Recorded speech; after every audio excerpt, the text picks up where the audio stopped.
안녕하세요. 시청자 여러분께 건강 솔루션을 전해드리는 TV닥터 처방전 최지은입니다. 오늘도 유익한 건강 정보를 쏙쏙 알짜배기로 전해드릴게요. 오늘은 자외선으로부터 피부 건강을 지키는 법을 알아봅니다.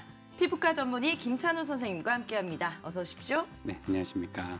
네, 햇볕을, 태양을 피하고 싶어지는 6월입니다. 자외선으로부터 피부를 보호해야 하는 이유를 설명해 주신다면요. 자외선은 식물의 광합성으로 우리에게 영양을 공급하고 피부에서 비타민 D 합성을 도우며 건선이나 백반증의 치료에 이용됩니다. 하지만 이런 점들 외에 대부분은 피부에 나쁜 영향을 미칩니다. 광과민 질환, 노화, 기미 잡티 같은 색소 질환, 피부암 등을 발생시키는 원인이기 때문입니다. 그래서 철저한 자외선 차단은 우리의 건강을 지키는 데 중요한 역할을 합니다. 네, 그렇군요. 자외선에 지속적으로 노출되는 것이 어떤 피부과 증상을 유발하는 건가요? 우선 자외선의 급성 노출은 일광화성을 유발합니다. 햇빛을 받는 부위에 화상같이 물집이 발생하고 환자는 가려움증과 통증을 느낄 수도 있습니다. 장기간의 자외선 노출은 피부 노화를 촉진시키고 기미 같은 색소를 더 진하게 만듭니다. 이러한 변화들은 보통 미용상 악영향을 미칩니다. 네, 더 장기간 노출을 할 경우에는 어떤 피부 변화가 일어날까요? 뭔가 거칠어지고 주름도 많이 생기고 그럴 것 같은데요. 네, 지속적인 자외선 노출로 인해 나타나는 피부의 변화는 피부가 거칠어지고 건조해지며 굵고 깊은 주름이 나타납니다. 각질층이 두꺼워져서 피부의 두께가 증가되다가 더 진행되면 오히려 피부가 위축됩니다. 탄력성이 소실되고 심해지면 축 늘어진 모양이 됩니다. 그리고 나아가 피부 세포의 유전자가 변화되면서 피부암이 발생시킵니다. 피부암은 피부에 원하지 않는 덩어리를 만드는 질환입니다. 적절한 치료를 받지 않고 방치하면 죽음에 이를 수 있는 아주 무서운 병입니다. 자외선 노출로 인해서 생기는 피부 질환을 그냥 무심코 넘겨서는 안 되겠네요. 피부암에 대해서 설명해 주셨는데 좀 더 자세한 설명 부탁드립니다. 피부암은 크게 기저세포암, 편평세포암, 악성 흑색종으로 구분됩니다. 피부암은 백인에 비해 한국인들에게 아직 흔한 질환은 아닙니다. 그러나 노년 인구 증가와 활발한 야외 활동으로 자외선 노출량이 늘어나고 있습니다. 이 때문에 우리나라에서도 피부암 발생률이 해마다 높아지고 있고 앞으로 더 늘어날 것입니다. 다행히 다른 암에 비해 피부암은 표면에 발생하는 질환입니다. 그래서 정확한 관찰과 진단을 한다면 조기 발견이 가능합니다. 이를 통해 완전한 치료도 이뤄낼 수 있습니다. 피부 시술과 관련된 사연이 도착했습니다. 선생님께서는 사연을 들으신 후에 처방을 내려주시면 됩니다. 사연 전해드릴게요. 네, 알겠습니다. 네, 안녕하세요. 주근깨 많은 얼굴이 고민이었던 저는 한 3년 전에 박피술을 받았습니다. 건너 들은 이야기로는 주근깨도 없애줄 뿐만 아니라 자외선을 차단해주는 효과가 있다고 해서 망설임 없이 했거든요. 그런데 막상 하고 나니까 그렇게 자외선을 막아주는 듯한 느낌이 들지 않는단 말이죠. 제가 잘못 알고 있는 걸까요? 박피술이 자외선 차단에 도움이 되는 게 맞나요? 라고 사연을 보내주셨습니다. 박피술을 받는 것이 자외선 차단에 도움이 되는 건가요, 선생님? 박피술은 표피의 각질층에 효과를 주는 시술입니다.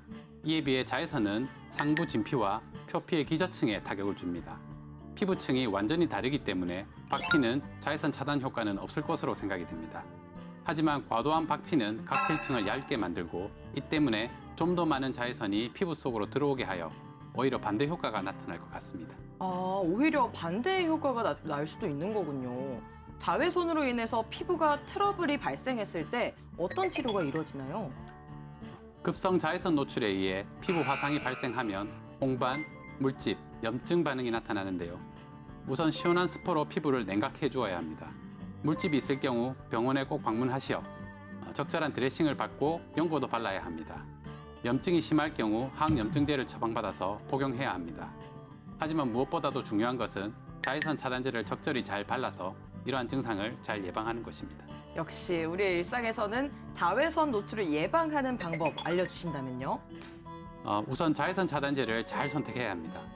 보통 SPF 수치로 자외선 차단제를 선택하는데 높은 수치가 무조건 좋은 제품은 아닙니다. 일상생활이나 가벼운 야외 활동을 할 경우 SPF 230 정도가 부담이 적으면서도 효과가 좋습니다. 햇빛이 강한 날에는 자외선 차단제를 발랐다 하더라도 모자나 양산, 긴팔옷 등을 착용해야 합니다. 오후 11시에서 오후 3시가 자외선이 가장 강하기 때문에 가능한 그 시간에는 외출을 하지 않는 것도 방법일 수 있습니다. 이번 코너는 OX 퀴즈로 긴가민가 알쏭달쏭한 건강 속설을 올바르게 알아보는 시간입니다. 선생님 문제 내주시죠. 자, 문제 드립니다. 자외선 차단 지수가 높을수록 트러블이 생긴다. 앞서 배운 게 차단 지수가 높다고 다 좋은 게 아니었잖아요. 트러블 유발과는 관계가 없을 것 같습니다. 정답은 X 하겠습니다. 정답은 O입니다. 뭐라고요? 그럼 차단 지수가 트러블 유발에도 관련이 있다는 건가요? 차단 지수가 높은 차단제는 다양한 성분이 포함됩니다. 이 중에서 자신에게 맞지 않는 성분은 접촉성 피부염 같은 피부 질환을 일으킵니다. 또한 차단 지수가 높은 선크림은 보통 점성이 뻑뻑합니다. 이들은 피부 모공을 막아 여드름을 발생시킬 수도 있습니다. 그리고 클렌징도 쉽지 않습니다. 야외 활동을 얼마나 오래 할 건지 또는 자신의 피부 타입에 따라 적절한 자외선 차단제를 선택해야 합니다. 와, 일단 무엇보다 본인에게 맞는 자외선 차단제를 선택하는 게 좋겠네요. 다음 문제 주시죠. 피부 트러블이 났을 때 경우에는 자외선 차단제를 바르지 않는 것이 좋다. 저는 일단 피부 트러블 났을 때 차단제 안 바르거든요. 왠지 더 악화시킬 것 같아서요. 정답은 O 하겠습니다. 네, 정답은 X입니다. 정말요? 그러면 부담 없이 발라도 되는 거예요? 우선 어떤 트러블이 있느냐에 따라 답이 달라질 수 있습니다만 그래도 차단제를 바르는 것이 좋습니다. 자외선에 의해 피부 트러블이 더 악화될 수 있기 때문입니다. 트러블이 있을 경우 점성이 낮은 차단제를 사용하는 것을 추천합니다. 와, 피부에 트러블이 나도 자외선을 차단해주는 게 더 도움이 되는 거군요. 다음 문제 주시죠. 주근깨가 기미로 번질 수 있다. 야, 이거는 뭐 주근깨랑 기미는 아예 다른 질환이잖아요. 정답 X 하겠습니다. 네, 정답은 X입니다. 그쵸. 제가 생각한 이유가 맞을까요? 두 질환은 완전히 다른 질환입니다. 주근깨는 유전에 의해 생기는 색소 질환이고 기미는 자외선과 호르몬 같은 환경의 영향에 의해 나타날 수 있는 후천성 질환입니다. 자외선에 의해 주근깨가 더 많아지거나 진해질 수 있지만 기미로 바뀌지는 않습니다. 하지만 기억하셔야 할 것은 자외선 노출이 기미를 발생하게 할 수 있다는 사실입니다.